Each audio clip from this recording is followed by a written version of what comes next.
James Monroe Poetry Performance featuring Marissa Prada, Marcial Delgado, Brahm, and Gary Costley. Thank you, James Monroe Middle School, for having us. My name is Marissa Prada. I'm a poet, spoken word artist. I'm born and raised here in Albuquerque, New Mexico. Also, I'm a publisher. I have a press that we started during COVID called Red or Green Books, but it's Red, R-E-A-D, because poetic license, you get to misspell things on purpose, and there's nothing that anyone can say about it. So it's kind of a nice way to break rules. If you're like me and you like to bend and break things a little, poetry allows you to do that. I brought some of my best friends with me today to help entertain and slightly traumatize. I heard a request for trauma, so we will work on that today. Not really, hopefully. Parents don't think we're really going to traumatize you guys. But yes, thank you for being here. Does anyone write poetry? Yeah? Used to? Does anyone write at all? Like maybe a journal or thoughts or letters, right? Journaling is a great way to get out your emotions and work through things that you might be struggling with, and poetry is a way to do that. And so there's a lot of things that happen when you write poetry that helps heal as well. So if you're struggling, you may want to give this a try. We're going to give Ms. Lamb a line from each of our poems, not from each of the poems, but we're each going to give her a line from today's performance that you all can go and work on if you want to do what's called an epigraphic poem, where you can choose a line and maybe write something to that. Hopefully we'll be back for art and literacy night. But I'm going to go ahead and welcome up my other friends. We have Marcial Delgado. He is the leader of Voices of the Barrio here in Albuquerque. We have Brahm. He's a linguistics professor. He's a poet as well, and he is new to New Mexico, so we're very, very glad to have him. And of course, we have Gary Costley. And Gary is one of my absolute favorite musicians and artists here in Albuquerque, and he's going to play you a little bit on his ukulele. What is poetry? And we live in a country where we have the freedom to say pretty much whatever we want, right? Within reason, and making sure that we're not saying things that are hateful, of course. But many places around the world, people don't have that opportunity. And regardless of your age, your gender, your religion, your sexual orientation, right? We have the ability in this country to do that, and the freedom and the right to do that. And so being able to be poets, we take what's happening in the environment around us, in our community, and in the world, in our families, in our hearts, and we put that on the page, and we come up here and we read about the things that have happened to us, or the way that we're interpreting the world. So if you're having a difficult time interpreting what's happened to you, or what's happening around you, or what's happening to people you care about, or even in places you've never been, right? The Game of Monopoly by Gary Costley. The songs are basically poems just put to music, right? So I'll play a few songs that I wrote, and this first one, how many of you have played the game Monopoly? What's that? I substitute teach special ed for 4th and 5th grade, and most of them have played Monopoly before, but a few have not. But this first song is called The Game of Monopoly.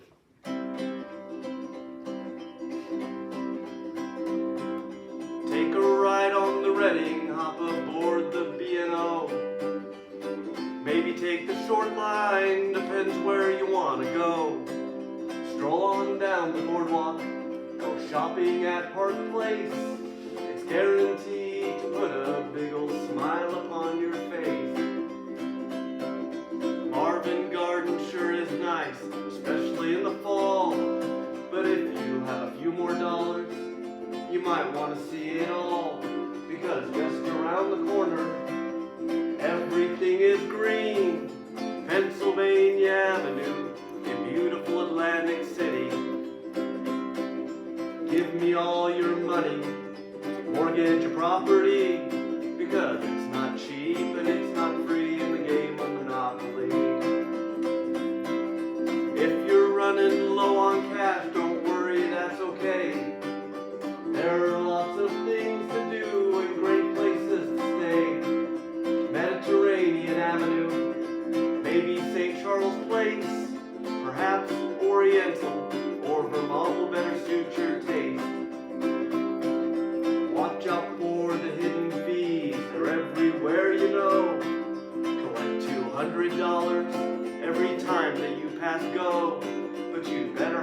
lots of money if you plan to stay in my hotel. The neighborhood is really nice, as I'm sure you can tell. Give me all your money, mortgage your property, because it's not cheap and it's not free in the game of Monopoly. Go to jail, do not pass go, don't collect $200. That might sound a little harsh, but you had to go press your luck.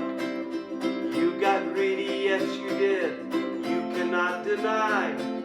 You tried to amass a fortune, taking advantage of the other guy. Now you sit in jail and watch others walk free, while you continue to pay your debt to society.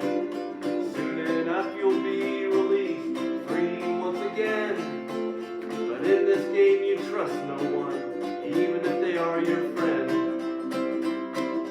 Give me all your money, mortgage your property, because it's not cheap and it's not free in the game of Monopoly. I said it's not cheap and it's not free in the game of Monopoly. Breaking Bad, the song by Gary Costley.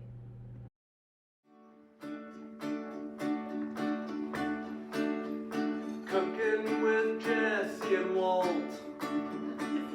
They're criminals, but it's not all their fault. Cause Waltie's got the cancer, Jesse's really young. But when they get together, they're gonna have some chemistry fun. Walter White taught high school chemistry. Then he got lung cancer, stage 3. His medical bills were very far from free.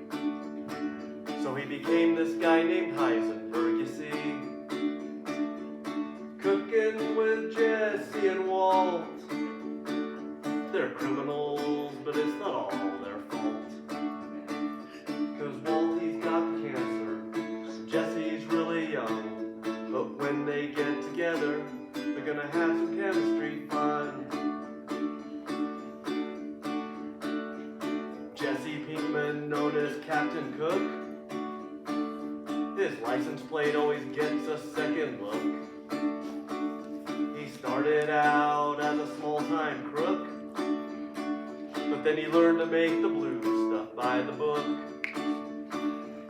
Cooking with Jesse and Walt. They're criminals, but it's not all their fault. Cause Waltie's got the cancer, Jesse's really young. But when they get together, they're gonna have some chemistry fun. If you get charged with possession, better call Saul. In the wrong place at the wrong time, better call Saul. If you need your money laundered, better call Saul. If you're just not sure what to do, better call Saul. Skylar wants your day to be A1A. Hank Schrader is an agent with the DEA. Marie's a kleptomaniac, at least that's what they say. And Gus is cooking chicken each and every day. Tuco likes his crystal blue for breakfast. Tuco likes his crystal blue for lunch. Tuco likes his crystal blue for dinner. Tuco likes his crystal blue very much. Cooking with Jesse and Walt. They're criminals, but it's not all their fault. Cause Waltie's got the cancer, Jesse's really young. But when they get together, they're gonna have some chemistry fun. Ding, ding, ding, ding, ding, ding, ding, ding, ding. Ding, ding, ding, ding, ding, ding, ding, ding, ding. Ding, ding, ding, ding, ding, ding, ding, ding, ding.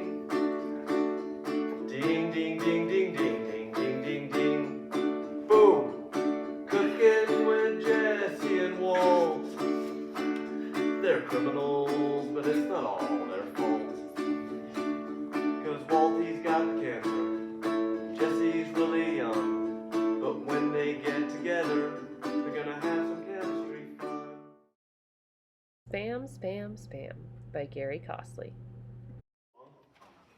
It's called Spam, Spam, Spam. Spam like the food, if you could call it that. But the chorus just goes like this. Here we go. Spam, spam, spam. Spam, spam, spam. Spam. Okay? It's not turkey, and it's not ham. It's a miracle meat, and they call it spam. Here we go. Spam, spam, spam. Spam, spam, spam. Spam.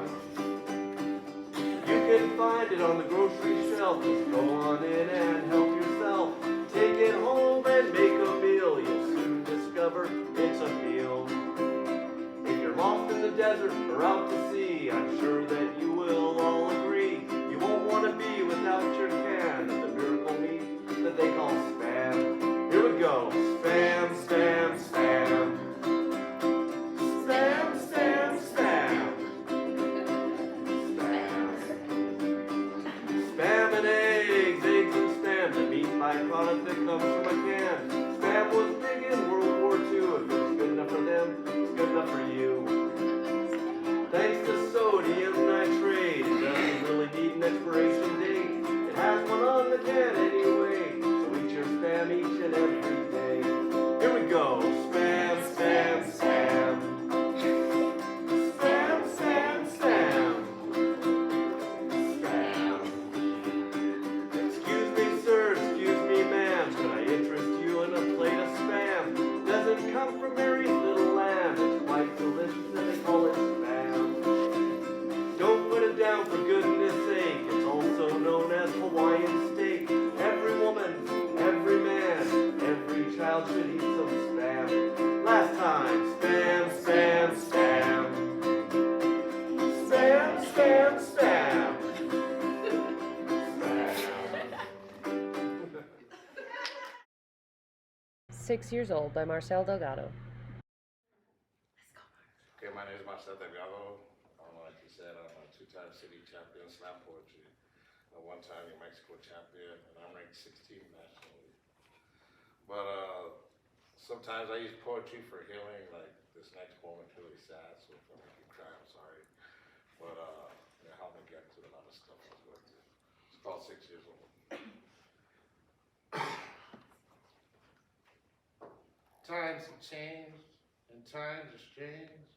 Here I come, but I ain't the same. Mama, I'm coming home. 6 years on the earth in 1985. 6 years old with a broken heart and a hollow life. I remember the last time I saw her face sitting on my auntie's sofa and I couldn't sit next to her. No, I wouldn't sit next to her. Because I was scared. I was so scared. I feared that her cancer was contagious. The last time I saw her. A 6-year-old kid that couldn't comprehend that this could be the final time that I stared into her eyes. I didn't kiss her. I couldn't even build up the courage to hug her. I wish I told her how much I loved her. 6 years old and I was too stupid to realize that my mommy was dying. My mother, Jefita, Mama, she passed away. On a lonesome night. Her body broke down and her spirit took flight. I remember the night she died. I was at my Auntie Charlotte's house, and Cousin Carlos asked a question that will never be removed from my mind. Your mom just died. Why are you not crying? I couldn't cry because my small and feeble mind didn't understand the difference between living and dying. I saw my mom lifeless. I saw her lie motionless. Inside of a casket next to the altar, I saw Jose perish, a face without expression. And her flesh appeared to be made of plastic. Sympathetic voices with mythological explanations. She's in a better place. God needs her in heaven. 1,000 apologies. I'm sorry, I'm sorry, I'm sorry, I'm sorry, I'm sorry. Stop, stop, stop, stop! Stop being so sorry. 6 years old and I couldn't stand being pitied. 6 years old and I saw my mother's casket be lowered beneath the dirt. That's when my world changed. That's when I first felt the hurt. Tears fell like the heaviest of downpours down the sides of my face. I cried and I cried and I cried. I felt the innocence of my young heart shattered. Break in half. Finally, I realized that I'll never feel her presence, never feel her touch, or never feel her love. I miss her. 44 years old and I still cry. I sit and watch her memory from within my mind. Sometimes I lie in bed wallowing in my own regrets and depression. I could be right. I could be wrong. It hurts so bad, it's been so long. Thank you. City Trail by Brom. Unlike these very accomplished poets, I'm a new poet. And so I'm a little nervous after reading for you because I haven't been a poet for very long. So I appreciate your patience. I did move to Albuquerque about 1.5 years ago from Nebraska. And what I have been learning how to do here in Albuquerque is appreciate the mountain desert environment. So I've been learning a lot. It's a beautiful place and very different from where I lived before. So a lot of my poetry has to do with my learning about the environment. One of the things I like to do is hike and bike. So this poem is called City Trail, and if you ride bikes or if you run or walk on trails, maybe you have, like down at the Bosque or something like that. So if you are imagining the place where this poem takes place, maybe it would look something like you're picturing in your mind. And it's also a little bit about flirtation. City Trail, 2-mile trail, and I'm heading south. Smooth and fenced in green money land on the east, red brick foundry and industrial sick house on the west. Spots of shade before me in the white. I ease off the pedals and coast to a stop. 2-mile trail, and he's heading north. Long tan legs pumping in time to his own clock. Shoes, soles, pedals slap at the concrete, but never touching and never making a sound on the dry, bright concrete. We nod at each other like strangers in the know. Eye to eye that lensed and hued, his moistured lips glisten in the bright, our shadows longer than we are on this warm morning trek. His tires sizzle as he passes me. He doesn't look over his shoulder, but I do. Can I catch up with him? I turn my bike on this 2-mile trail, and suddenly 3-mile trail heading north as I stand on my pedals and crane my neck. The flat plains contour less, and paved, the concrete pad stretches away before me. His back to heels look back at me, and I don't know if he knows I'm there, and he keeps his rhythm on his own time, his own clock faster than mine, and I watch him like a stranger who would like to be in the know. I feel his pace in my chest, the furnace of my lungs heating up on this 4-mile trail as I pedal on and the stitch in my side sharpens, snickering at my morning desire. His pounding soles grow fainter and smaller, and to the north I glide on spinning wheels, a stranger who cannot know. Thank you. Past Lives by Marissa Prada. Believe it or not, we all used to be 11, 12, and 13 years old. And we used to be in middle school. And as adults, as poets, a lot of times we reflect on our childhood and growing up and what that was like for us. And so this piece is a poem about that. It's titled Past Lives. Pulling out my inner child is like removing a hot dish from the oven without pot holders for protection. It's gonna leave a mark. The mountains of my home always smelled of wildflowers and dust. Cool winds carried sparrows that built mud nests under the sheltered parts of our porch. Their babies would fall out, and I would pick up their naked corpses, dark eyes bulging big, beak, wings, feet. Could see it would have been a bird. Summer camp, they'd throw me into the swimming pool, even though I could not swim. We had an orange-striped cat named Tigger who lived in the barn beside our house. I once watched that cat carefully dismantle a mouse, eating all fur and skin first, and inhale the carcass head first, entrails popping out, leaving a minimum amount of blood on the ground. I used to get shoved down on the playground until my mouth was full of dirt. I spent most of my before I could remember time in that barn. Even after the laughter of horses had vacated and weeds had overgrown stalls, and all had fallen quiet, I'd still run around that corral as if I belonged there, belonged more there than in the house. The bigger I grew, the smaller my mother made me feel. On husband number 3. I ran away 4 times that I can remember growing up. I wished I could have just grabbed the mane of that black Frisian stallion, ran down the road to the highway and into the unknown, for it was much better than the known. I was the mouse, and the house was devouring my skin, consuming my insides, feasting on me, while slowly devouring the last drops of girl that I contained. I was the baby bird, dry and stuck to the concrete. The forgotten future of humanity by a school that only held bullies and detention after fistfights. Explains why I so easily accept disappearance as a woman, as an adult, as a mother. Washington Middle School by Marcial Delgado. Washington Middle School, home of the Raiders, La Washout. I haven't felt the blades of your grass in decades. The years go by fast, but here I am.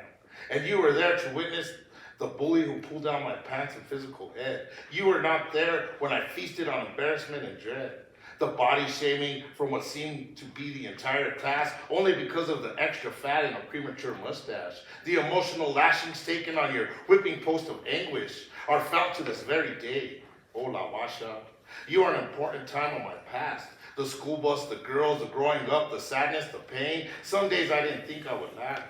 Some days I didn't want to come back. I was different, the only vato to prefer rock over rap, a long-haired hippie lost in some dead guy's poetry. The one-eyed monster roaming your halls, I remember the laughs as I can still hear their calls. The insults, the egos, the threats. I was the kid who couldn't afford to buy a gold bar from the snack bar. I could still feel the kicks and the punches, the cuts and the bruises, the attacks on the seat, the trips to the floor, the laughs, the laughs, the laughs. Leave me alone. I'm not a loser. I'm not a loser. Hola, Washa. I didn't want to hurt him. I didn't want to bust him open. I don't believe in violence. I'm not that kind of person. But you wouldn't stop pressing the button that releases the dam, the one which holds all the anger in. I didn't want to use my fist. I didn't mean to hurt them. Sometimes adults, they don't want to listen.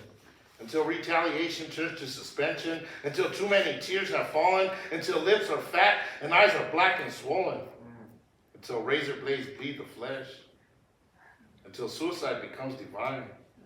But suicide is never divine, and we, the victims of being different, the outsiders, the misfits, the ones who don't want to fit in, are the strong. And our lives are worth living. Now you can flex your muscle and your mumbo jumbo machismo. Because your life is broken, it doesn't mean you have to break mine. Yeah.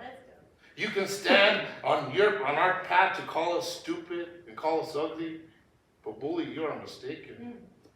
For we are the wise and we are the beauty. And I'll say it again for those in the back. Our hearts and our lives are worth living. I am beautiful. You are beautiful.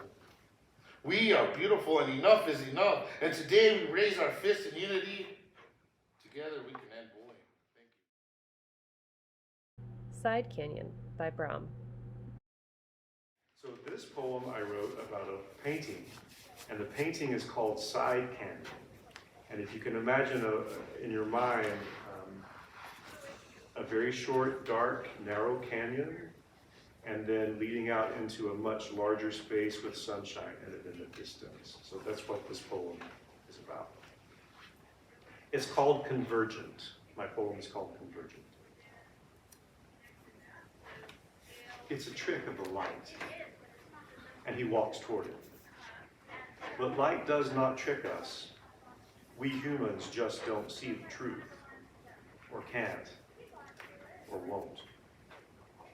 The warm promise of the light from the setting sun beckons as it always does, but also bids farewell till morning, chill and still in the waking time of the land.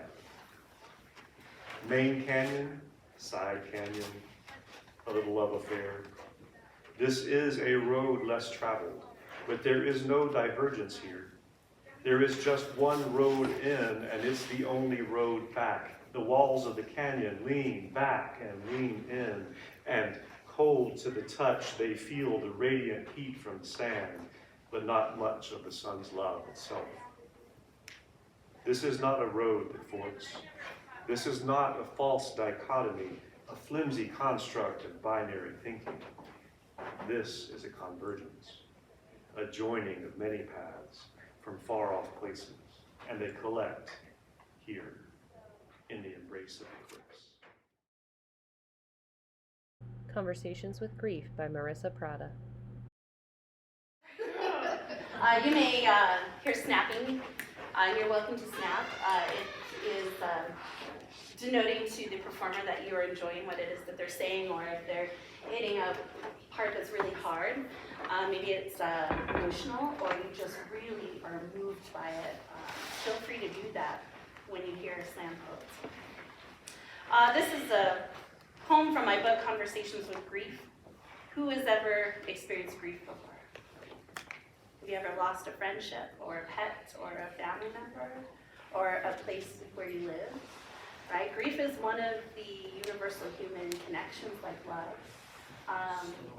And it's okay to write about your feelings when you're in grief. And it's a good thing to express yourself.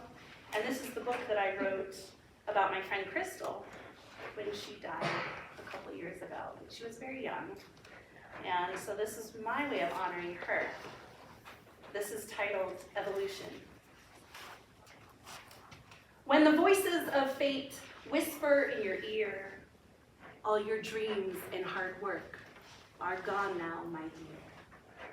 And you refuse to hear, and you refuse to see, unable to walk or run or simply concede. Fear of the future will invade your today. There is no one to tell you. It will all be okay. For your dreams have evaporated, expired, evicted, disintegrated, like dandelion seeds on a child's breath. Everything is gone. Everything is wrong. Everything is burnt down to the ground by this wildfire of whispers that brought down my house, brought me down to my knees to pray, to beg for another day that would never come. And how could it? The day was done. The dream was gone. My bruised knees knew nothing of heavy lifting until I had to haul my own carcass out of this Acheron inferno, blisters boiling on my hide. Do not hide. Do not hide any longer. Get up. Get up. For even after the blazes have died and glowing embers subside, you will find a new life there, teeming beneath the burned scars of your heart. A tiny seed, a tiny stem, a tiny leaf, a tiny something to remind you new dreams are coming. For this is not the end. just the beginning. American by Marcial Delgado. Okay, here's a poem about identity. It's called American. I think I'm the only person to call me an American. I've been called a spick, beaner, wetback, Latino, and Hispanic. I think I've been called Mexican American by someone, somewhere before. Still, I was only seen as half an American. My mother's familia has been working these lands for almost 5 centuries. They planted their seeds, and our roots grew deeper than any piñon tree of Pichilili, even before Santa Fe was a capital city. But my blood on this land even goes further than that, for you see, I am part indigenous like the black bear, the yucca, the rocks, and the trees, yet, as an American, I may never be seen by anybody. Every single weekday morning for 13 years, I pledged my heart to the Stars and Stripes. I memorized every word in English and in Spanish. I pledged my allegiance to 2 different languages. With my right hand pressed across my chest, I can still taste those sweet words falling from my tongue. Yet I'm still not American enough. Do you know how it feels to be told you don't belong in this country? Yes, my father, he crossed the border illegally. He went by the alias name of Joaquin. He came to this country when he was 17, and today he is 71. He lost his wife to a killer disease. He raised 4 boys alone, and he sacrificed for his family, and he never asked for food stamps or welfare, as some would love to believe. Yet, as Americans, we may never be seen by anybody. It was said that my people are stealing jobs, even though we are the workforce behind the economy. They spit on our culture and condone the separation of our families. They call our cousins illegal, but how could anyone on this entire earth be illegal? Especially in the home of the brave, the land of the free.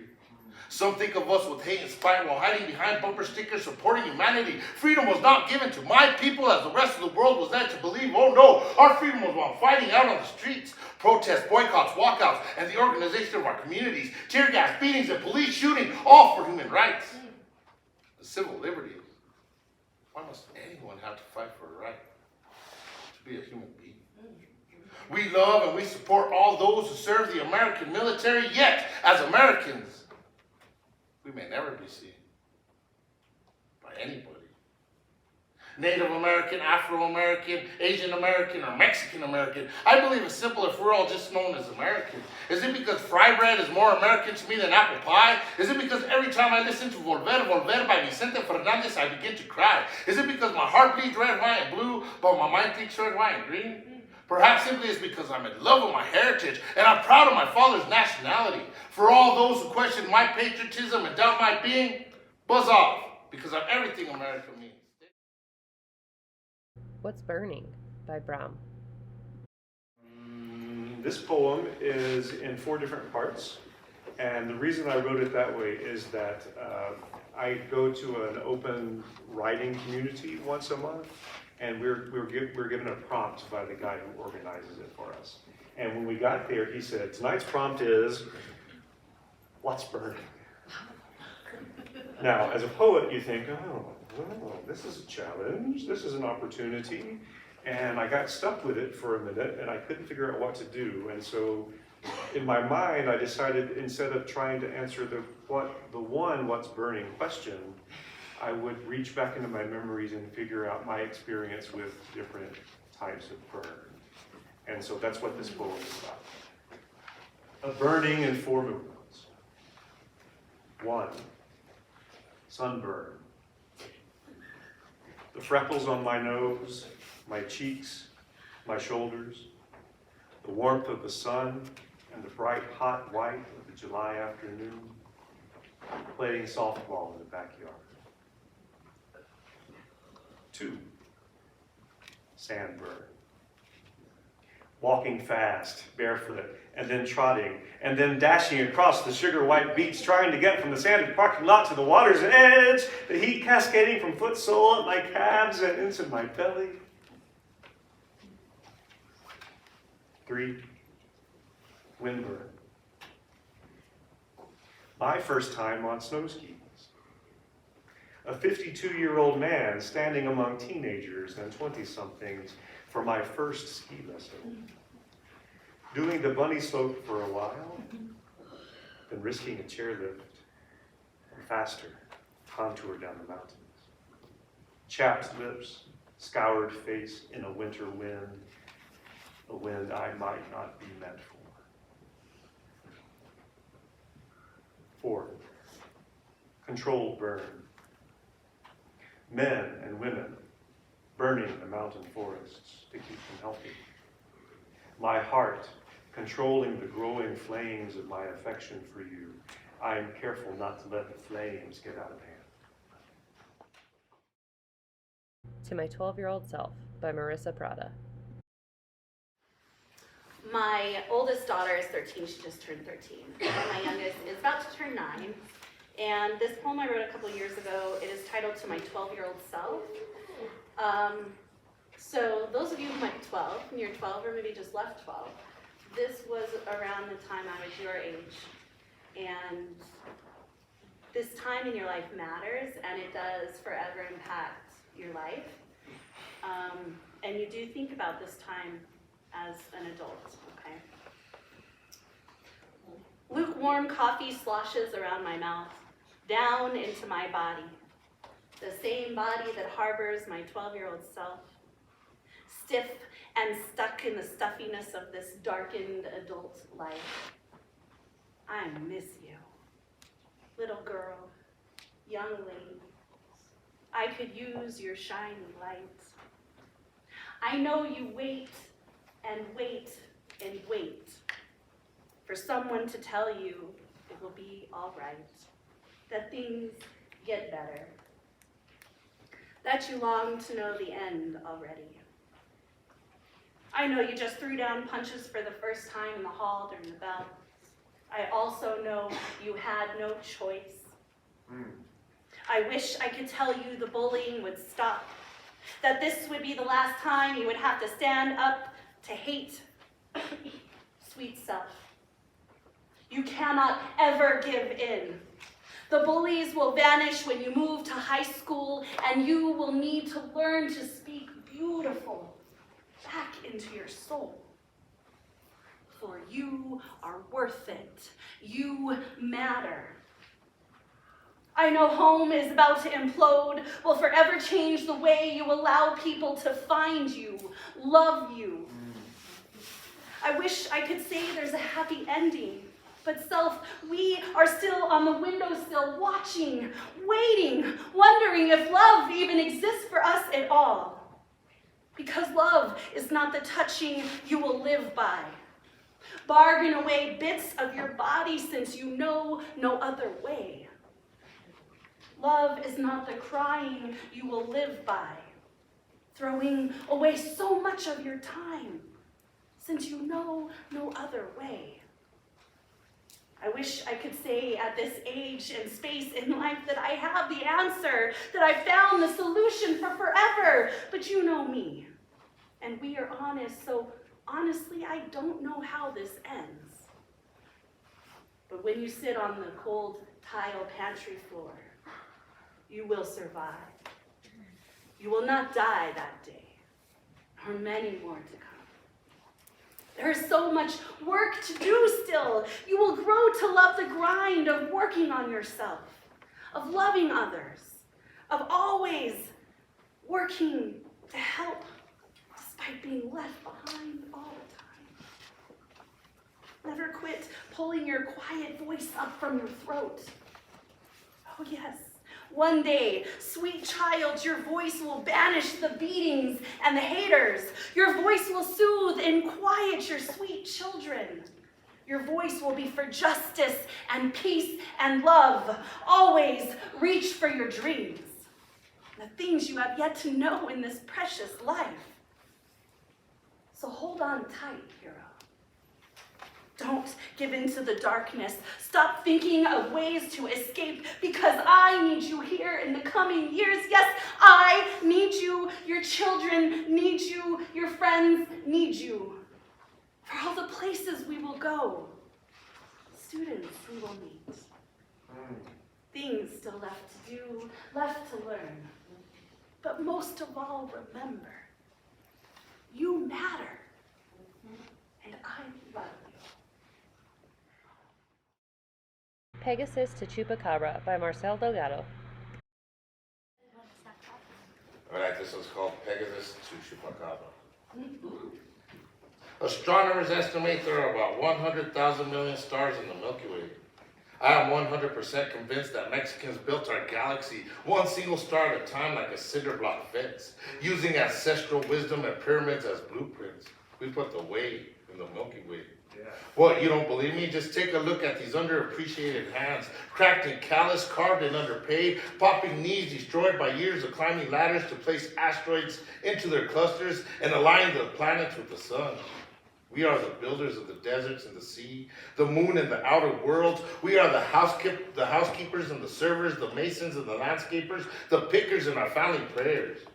We take the jobs that U.S. citizens are afraid of.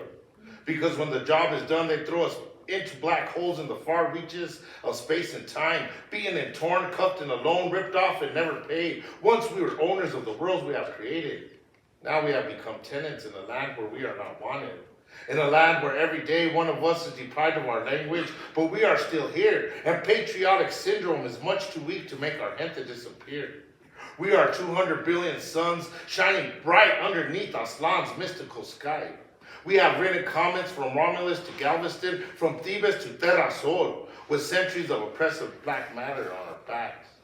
Survivalists of space invaders sent to skin off our scalps, hunted and lynched, dead bodies hang like sides of beef from the Kuiper Belt on ropes of hatred and bigotry. We have endured an enclave of meteor strikes. Each death strike has a name: Manifest Destiny, Zoot Suit Riots, Operation Wetback. We have endured, we have survived eons in zero gravity, drowning in little white lies, empty promises and broken treaties, green demons and chain-link cages. We have become seeds of the universe.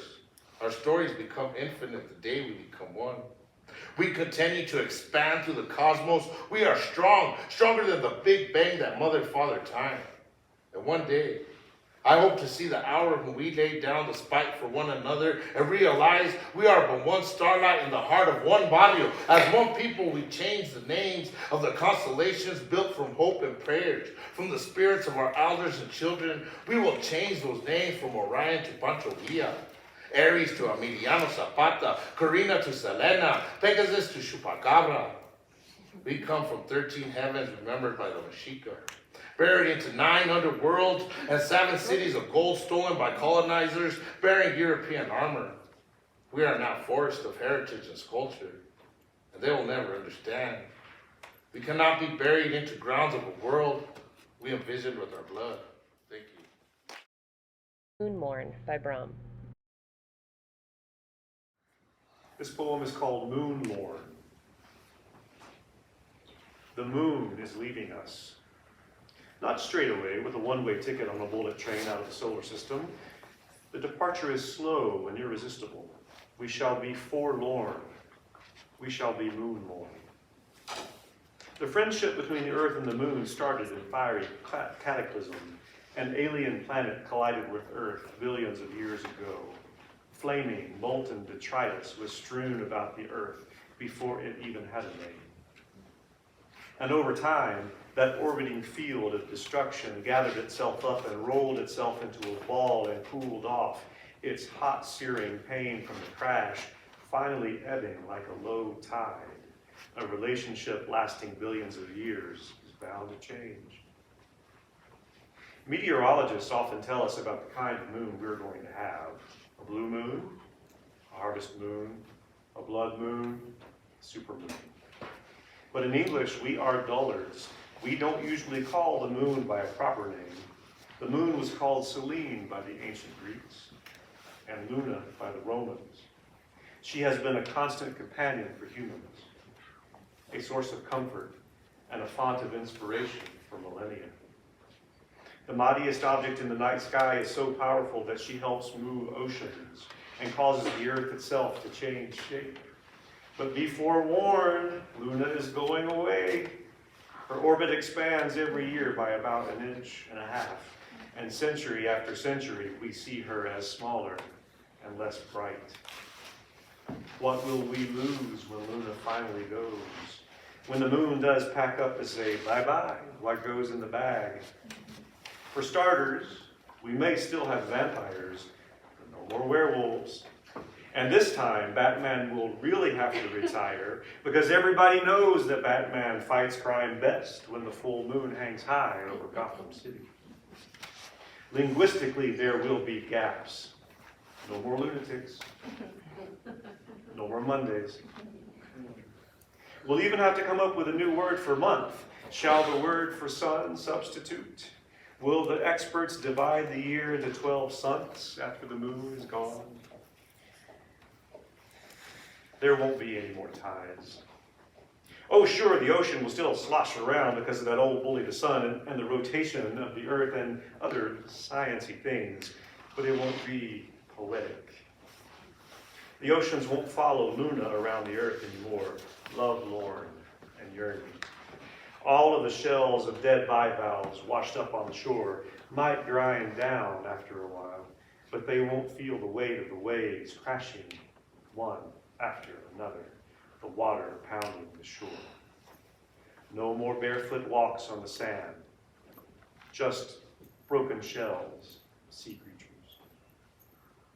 After Luna is gone, will we even bother with sandcastles? After Luna is gone, how will children feel the excitement of watching a total lunar eclipse? Who will be able to tell us when to dance at Stonehenge? Will lovers know when to walk together in the warm summer nights? Will poets even know how to write anymore? A Poem to James Monroe by Marissa Prada. This is a quick poem that I wrote for you guys specifically for this event. All right? Grow where you're planted. Right now, you're planted at James Monroe Middle School. The teachers are pouring knowledge into you and belief like waters for your roots. The school is your soil, nourishing your opportunities and accomplishments. Your imagination sprouts creation. Struggles and successes are the sunlight that touches your leaves. Yeah.